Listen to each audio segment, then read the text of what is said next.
Igual eu conversei esses dias com a minha mãe, eu falei, mãe, eu ainda não contei porque eu ainda não estava pronta, não estava preparada ainda, porque eu quero contar para os irmãos em detalhes para que vocês vejam e compreendam que Deus ele ainda faz milagres, e o quanto Deus ele é fiel, mesmo que nós não merecemos, ele é fiel.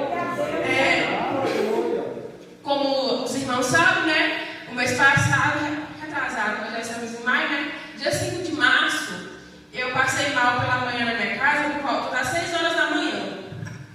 E aí, quando eu passei mal lá na minha casa, que eu vi, quando eu comecei, na verdade, a passar mal, eu achei que eu ia ter um desmaio, porque eu já era acostumada assim, a desmaiar, sabe? A pressão caía e eu desmaiava.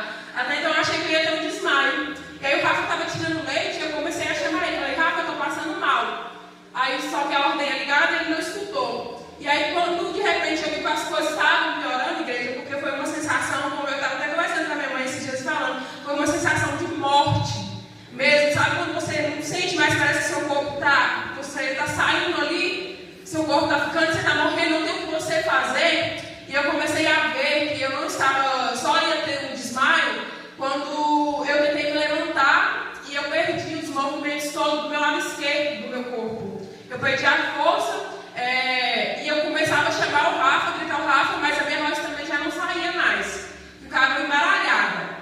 Eu não entendia, eu ouvindo a minha voz saindo perfeitamente. Eu escutava só algo embaralhado, sabe? E aí eu comecei a chamar o Rafael para vir até me socorrer, até que eu caí. Porque eu perdi os movimentos e eu caí. E quando eu caí, logo que eu caí, o Rafa chegou e ele me levantou, que ele disse que eu caí de bruxo assim, e ele me levantou e viu que o meu lado direito, que foi o lado que deu o AVC, estava todo inchado e a minha boca estava torta. E aí ele perguntou para mim, você está sentindo dor no peito? E eu só lembro que eu falei para ele não. E aí, que eu não estava sentindo o meu corpo, no caso, né? Eu falei para ele que eu não estava sentindo o meu corpo. E enquanto eu estava passando mal, igreja, na minha mente veio que eu estava tendo um AVC. E naquela hora, no pensamento, eu falei, Senhor, não me deixe eu morrer aqui, porque realmente para mim eu iria morrer naquele momento, porque a sensação foi muito horrível, muito ruim, como se eu fosse realmente morrer. E aí, eu lembro que o Rafa me pegou e falou assim, eu vou te levar para a cidade, para o hospital. E aí ele colocou no carro, levou na minha mãe, e depois disso eu não lembro mais nada, eu estava conversando com a minha mãe, eu não tive, tipo assim, eu não perdi a consciência. Mas eu acho que devido ao AVC, né, por um momento a minha mente deve ter dado uma falhada. E aí depois disso eu não lembrei de mais nada, eu só lembro que no caminho eu cheguei a vomitar, e quando eu cheguei no hospital, eu lembro de eu escutar o médico falar que eu precisava de uma UTI com urgência, porque eles tinham feito um exame, uma tomografia em mim e tinha dado uma pequena lesão no meu cérebro. Só que até então, para os médicos aqui em Cristalina, eu tinha tido um aneurisma. E aí eu lembro também que lá no hospital, meu pai pegava na minha perna e perguntava, você está sentindo, filha? E eu não sentia nem meu pai pegando em mim. O meu lado esquerdo do meu corpo, ele paralisou totalmente. Eu não sentia nada, gente. Nada. E eu não tinha força de nada. E aí o médico nos encaminhou para Catalão. E chegando lá em Catalão, eu estava até falando também esses dias, eu não lembro de eu entrando no hospital, eu não lembro de nada. Eu só lembro quando eu já estava lá na UTI. Chegando lá em Catalão, minha mãe, mais meu pai, Rafa, conversou com os médicos e lá foi feito novos exames. Tanto que quando eu cheguei lá, já tinha um médico, um neurologista me esperando com a sala de cirurgia pronta. E aí eu fiz uma ressonância lá com contraste e eles viram que realmente tinha essa lesão. E a minha mãe me conta que eles falaram para eles três lá que antes tivesse sido verdadeiramente um aneurisma. Só que eu já tinha um AVC. Porque aí para o médico, no entendimento dele, a situação tinha ficado pior. A minha mãe fala que ele explicou para eles assim, tudo que morre, todo bicho quando morre não incha. Então, a parte do meu cérebro que tem na lesão, ela, como se diz, ela morreu. Ele falou para eles que essa parte do meu cérebro, ela iria inchar. E ele tinha certeza que ela iria inchar. Porque, pela lógica dos médicos, deu AVC, ficou lesionado, vai inchar, vai ter que fazer cirurgia. E aí, a partir daquele momento, eu corri um grande risco de vida. Um grande risco de vida mesmo.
24 horas para essa parte lesionada inchar. Eu tinha ficado até 6 horas do outro dia, da manhã do outro dia, para ver se iria inchar. É tanto que o médico nem desmanchou, deixou a sala de cirurgia preparada, porque para ele iria inchar. E para ele eu iria ter que fazer essa cirurgia de estar abrindo a cabeça e fazendo todo esse procedimento. É tanto que no dia ele passou lá no quarto, umas 10h40 da noite, eu lembro que ele foi lá, e aí perguntou o meu nome, perguntou minha idade, minha data de nascimento, falou que eu não poderia dormir, eu tinha que passar a noite toda até chegar no outro dia, 6 horas acordada, para ver se eu não estava tendo confusão mental, porque se eu estivesse tendo, é porque eu estaria inchando.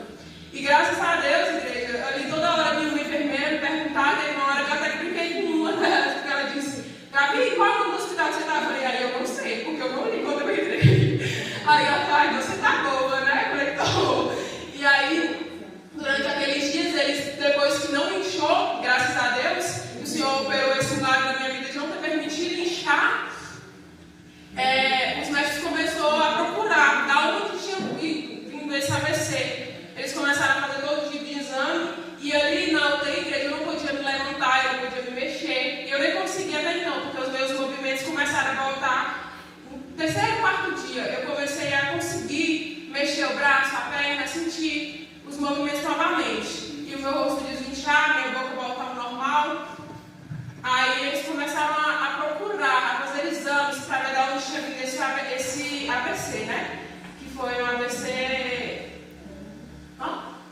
isquêmico, quando houve entupimento da veia no cérebro. Aí eles começaram a ver de onde tinha vindo esse AVC e até eles descobrirem, até eles saberem o motivo, eu não podia me mexer. Eu não podia levantar da cama, eu tive que usar a fralda, eu não podia ir no banheiro, quando eu ia para tomar banho eu tinha que ir em cadeira de roda. Então foi um processo assim, de 13 dias, mas bem difícil. E o que eu fico questionando, não questionei com o Senhor, eu fico até olhando hoje em dia e agradecendo ao Senhor por ter me dado força para não questionar. Porque em nenhum momento eu dizia, Deus, por que eu estou aqui? Por que eu estou passando por isso? Mas eu pedia para o Senhor todos os dias, Deus, me tira daqui, eu não quero ficar aqui. Aleluia, Jesus. Deus, restaura a minha saúde, me tira daqui. Graças a Deus, em nenhum momento o Senhor me permitiu questionar. Eu não vou dizer para a igreja que eu não tive medo. Porque você está no UTI, mesmo não estando entubada, mas cheia de aparelhos, ali vem toda hora o médico, qualquer barulhinho que dava nos aparelhos que eu dava, as enfermeiras já vinham. Qualquer coisa, elas estavam vindo. E toda vez que elas vinham, elas olhavam para mim e falavam, Gabi, mas você é tão nova, você só tem 24 anos, o que você está fazendo aqui? E todas as vezes eu falava para elas, eu tive um AVC, elas olhavam para mim, tipo assim, mas como assim um AVC? E aí eu não sei se a igreja lembra, eu já contei aqui uma vez sobre um buraco no coração que eu tinha. E a última vez que eu fui na consulta, o médico até falou que tinha fechado esse buraquinho, né? Só que aí lá nós descobrimos que, na verdade, esse buraco ele não tinha sido fechado. Ele estava grande, na verdade, ele estava do tamanho de 1 centímetro. E o médico, o meu cardiologista, disse que quando ele ficou sabendo que tinha lá uma moça de 24 anos com AVC, com perda de movimentos, que agora eu voltei, retornei na consulta, ele fala comigo toda vez. Não dá para acreditar que você perdeu os movimentos, porque ele disse que na minha idade não era para ter perdido o movimento. E então a preocupação deles foram maior ainda por eu ter perdido os movimentos, por eu ter dado AVC, por ter esse buraquinho no coração do tamanho de 1 centímetro, porque ele disse que até então ele nunca tinha visto desse tamanho. Ele nunca tinha operado ninguém com um foco desse tamanho de 1 centímetro, no máximo 7 milímetros, mas de 1 centímetro não. Aí a gente fez os exames, depois de 4 dias eu subi no quarto, saí da UTI, e aí a gente descobriu que eu estava com esse buraco ainda aberto, e o médico foi lá no quarto conversar conosco e nos falar que era necessário fechar. Colocar uma prótese para fechar, porque o meu estava como se fosse um túnel. Ele ficava jorrando sangue, foi o que fez jorrar muito sangue, coagulou, foi para a veia mais importante do meu cérebro, que entupiu e deu AVC. Então essa foi a causa do meu AVC. E aí o médico ele conversou conosco lá e nos explicou que tinha 2 formas de fazer esse procedimento. Peito aberto, abrindo, para colocar, ou por via tipo como catéter. Acho que os irmãos já ouviram falar em cateterismo e conhecem, né? E aí ele disse que iria ver os meus exames, analisar e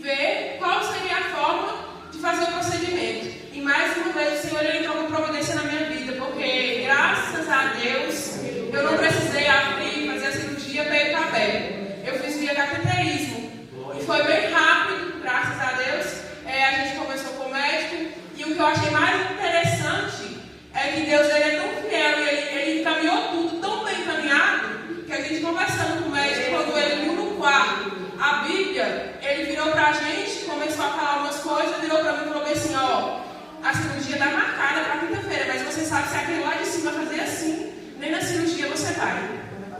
Eu falei, é verdade, amém. Glória a Deus por isso. Porque aí eu fiquei mais confiante e vi mais uma vez que até os médicos que iriam me operar, o Senhor estava cuidando e encaminhando e enviando as pessoas certas para fazer esse procedimento em mim.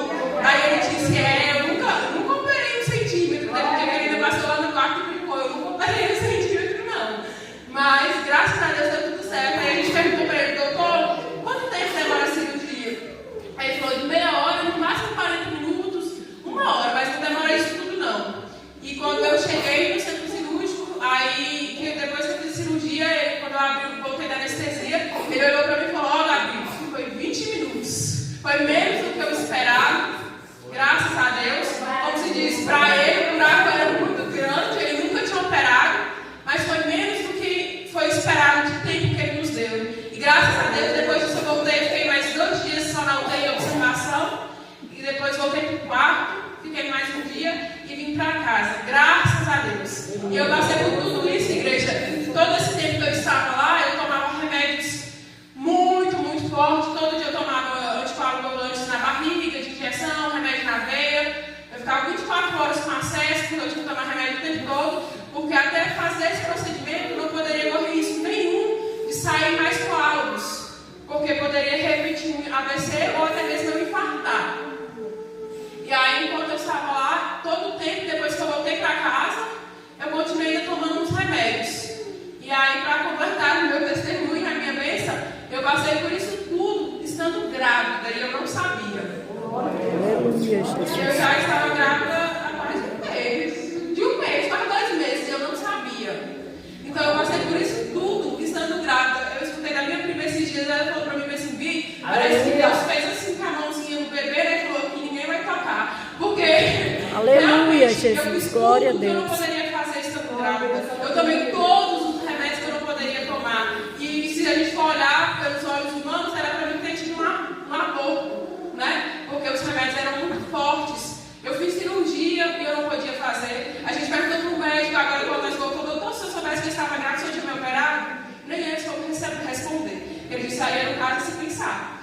E porque ele disse que ia apresentar os riscos, poderia o neném não suportar, e eu tinha que operar, porque se eu não operasse, eu poderia ter AVCs repetidamente, infartar também, né? E tudo isso eu vi a mão do Senhor sobre a minha vida. Aleluia, Jesus, glória a Deus. Na minha casa, quando as enfermeiras me perguntavam, o que você está fazendo aqui?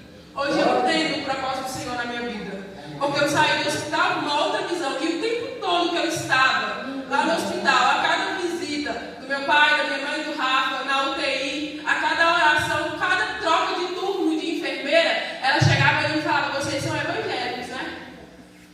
Porque vocês oram e vocês estão unidos. Nossa, sua família é tão unida. Então eu creio que Deus me enviou a minha família naquele lugar para que nós pudéssemos fazer a diferença ali. E para que eles aleluia, pudessem Jesus, ver o pouco da glória a diferença Deus. daqueles que servem a Deus. Porque as enfermeiras uma vez até perguntou para minha mãe se queria que lá na UTI fechasse as cortinas para a gente orar. Porque tem gente que não gosta, né? E a minha mãe falava para elas, não precisava. Então, todos os momentos nós estávamos orando. Várias vezes já chegou a enfermeira no quarto, na UTI, e a gente estava orando. E elas esperavam. Lá fora na porta, mas elas esperavam a gente terminar de orar, terminar de conversar com Deus. O médico, quando viu que no quarto tinha uma Bíblia, ele se abriu para falar sobre Deus. Porque ele disse que hoje em dia, no meio, não pode mais se falar mencionado o nome de Deus. Porque uma vez ele foi operar um caso no moço, que ele foi falar, tipo, se Deus, ele falou para o moço, se Deus quiser, nós vamos fazer dar certo. E o homem apelou com ele, disse, eu não quero saber de Deus, eu quero saber de você, cientista. O que você mediu, você consegue? E aí nós vemos aonde vai a ignorância do ser humano. Que eles mal se esquecem que se o Senhor não quiser, Ele nos tira a vida. Se o Senhor não quiser, Ele não nos permite acordar e nem viver mais nem um minuto, nem um instante. E aonde vai a ignorância muitas das vezes do ser humano? E hoje eu entendo que tudo que eu passei, ainda é dolorido, porque doeu, mas era um propósito. Quando nós falamos, quando nós pregamos que Jesus ele nos prova para ver se nós seremos aprovados,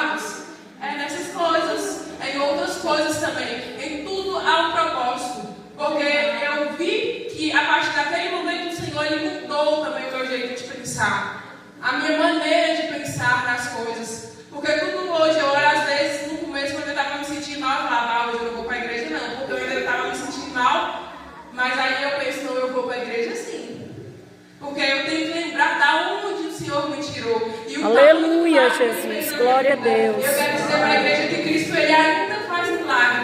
Ainda que nós não acreditamos, Ele faz. E hoje eu, Gabriel, tenho a plena certeza e convicção de dizer: Deus faz milagres. Porque eu vivo o milagre. Aleluia, Jesus.